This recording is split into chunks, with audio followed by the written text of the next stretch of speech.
waktunya untuk mengikuti penyuluhan kali ini. Sebelumnya, perkenalkan terlebih dahulu, saya Nisa Putri Lestari, mahasiswa dari Bakti Kencana, anestesiologi. Tujuan saya datang ke sini yaitu untuk melakukan penyuluhan mengenai malaria. Sebelum ke materi, saya akan membagikan riset terlebih dahulu agar ibu-ibu di sini bisa memahami apa yang saya sampaikan.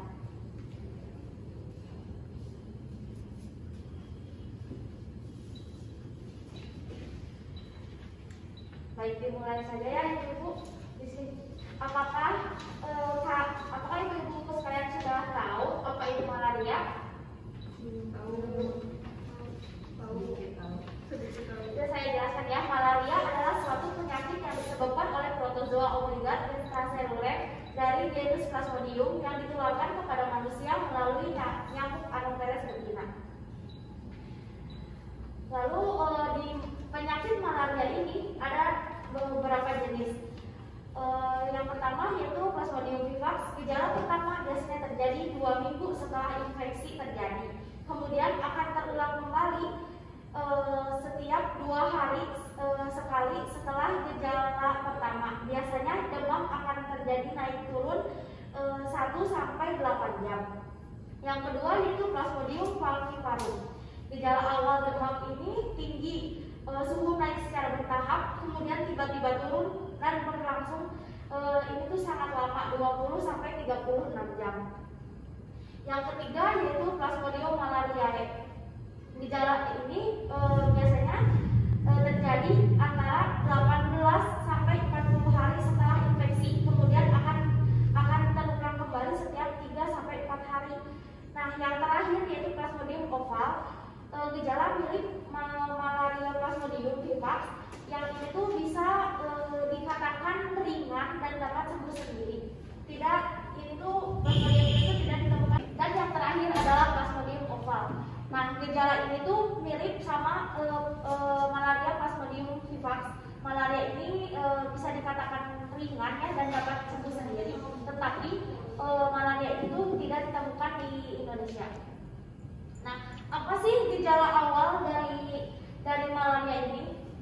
Nah, gejala awal dari malaria ini yaitu menggigil selama 15 sampai 60 menit, naik turun panasnya, lalu isi demamnya itu 2 sampai 6 jam, berkeringat selama 2 sampai 4 jam, terus mengalami sakit kepala, nyeri otot, lesu dan lemas. Nah, jika adapun gejala beratnya seperti kejang, mata kuning dan tubuh kuning. Mengapa mata kuning dan tubuh kuning terjadi ke malaria? Karena dia tuh si nyamuk Anopheles itu menggerogoti hepar. Jadi si proses infeksinya tuh melalui hepar dan perdarahan di hidung, gusi dan saluran pencernaan. Lalu nafas terasa sesak dan mengalami penurunan nafsu makan.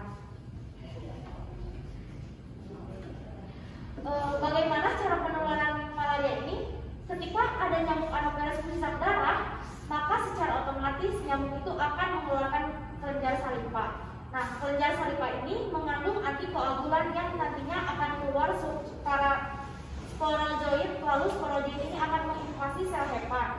Nah, tadi seperti yang tadi dikatakan mata kuning dan tubuh kuning, karena dia menginvasi sel hepar. Lalu akan bereplikasi secara aseksual dan mengalami maturasi menjadi skizon, lalu akan berubah menjadi skizon ruptur, pecah ruptur skizonnya yang akan melepas merozoid ke peredaran darah. Nah, adapun ciri-ciri nyamuk Anopheles ini, jika ibu-ibu sekalian menemukan nyamuk-nyamuk ini, waspada. Seperti bentuk tubuh kecil dan pendek, antara palpi dan proboscis sama panjang, menyebabkan penyakit malaria. Warna tubuhnya coklat kehitaman, bentuk sayapnya simetris, berkembang biaknya itu di air kotor dan tumpukan sampah. Penularan penyakit dengan membagi diri.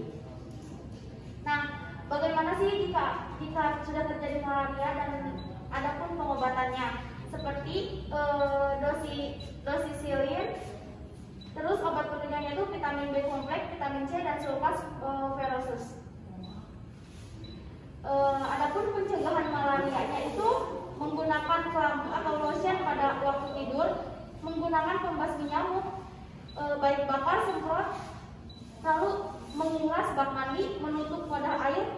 memasang kawat kasak pada jendela dan ventilasi.